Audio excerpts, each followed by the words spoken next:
হ্যাঁ, এটা ৫ নম্বর আমাদের। এরপর আমরা সোমবার দিন জংশনে আরেকটা করব এবং তারপর মেডিকেল কলেজ ৭টা হবে। এবার থেকে শিলিগুড়ির মেয়র গৌতম দেবের ওয়ার্ডেও মিলছে মাত্র ৫ টাকাতেই ডিম ভাতের ভরপুর খাবার। শনিবার মেয়র নিজে উপস্থিত থেকে মা ক্যান্টিন চালু করলেন।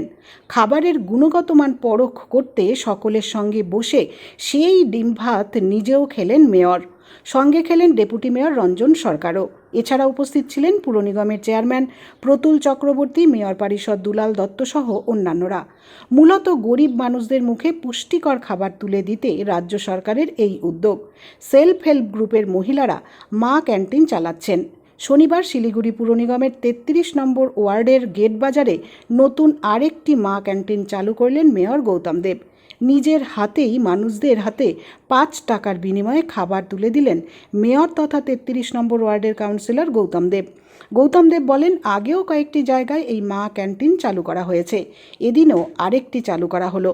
শহরের বিভিন্ন প্রান্তে আগামীতে আরও বেশ কয়েকটি মা ক্যান্টিন খোলা হবে। তবে কিছু সমস্যার জন্য শিলিগুড়িতে একটি মা ক্যান্টিন বন্ধ হয়ে গিয়েছে। সে ব্যাপারে মেয়র বলেন, কিছু সমস্যার জন্য সেটি বন্ধ হয়ে গিয়েছিল, সমস্যা মিটে গিয়েছে। তিনি জানান, এই মা ক্যান্টিনের মধ্য দিয়ে গরিব মানুষদের মুখে ৫ টাকার বিনিময়ে খাবার তুলে দিতে উদ্যোগী হয়েছে রাজ্য সরকার।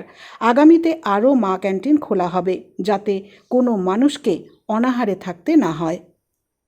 হ্যাঁ, এটা ৫ নম্বর আমাদের। এরপর আমরা সোমবার দিন জংশনে আরেকটা করব এবং তারপর মেডিকেল কলেজ ৭টা হবে। আমাদের ৪,৮২,০০০ মতো প্লেট আমরা এটা ফেব্রুয়ারি ২০২১-এ ১৮ নম্বর ওয়ার্ড দিয়ে আমাদের চালু হয়েছিল। আজকে এখানে চালু হচ্ছে মা ক্যান্টিন। ৫ টাকা দিয়ে এখানে স্বাস্থ্যকর পুষ্টিযুক্ত স্বাস্থ্যসম্মত খাবার পাবে। সেলফ হেল্প গ্রুপ করবে, এটা আমরা আশা করি যে খুব ভালোভাবে চলবে এবং আমরা এটা আমাদের রাজ্যের মাননীয় মুখ্যমন্ত্রী তার খুব স্বপ্নের প্রকল্প। আমরা পুর নিগম এবং পুর নিগমের ইউপি সেল, যার তত্ত্বাবধানে ডেপুটি মেয়র আছেন, তারা এটা দেখভাল করে। আমরা দেখব যাতে খুব ভালোভাবে সুন্দরভাবে এটা পরিচালিত। একটা খালি জায়গায় বন্ধ হয়েছে, সেটা সোমবার আবার খুলবে। বেশ কিছু জায়গা মানে কি, একটা জংশন, আর তো কোনো জায়গায় বন্ধ হয়নি।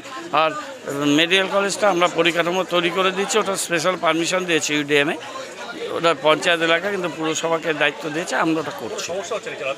না, কোনো একটা হতে পারে, ওখানে নানান রকম প্রবলেম হচ্ছে প্রথম দিকে, ওটা ক্লিয়ার হয়ে গেছে।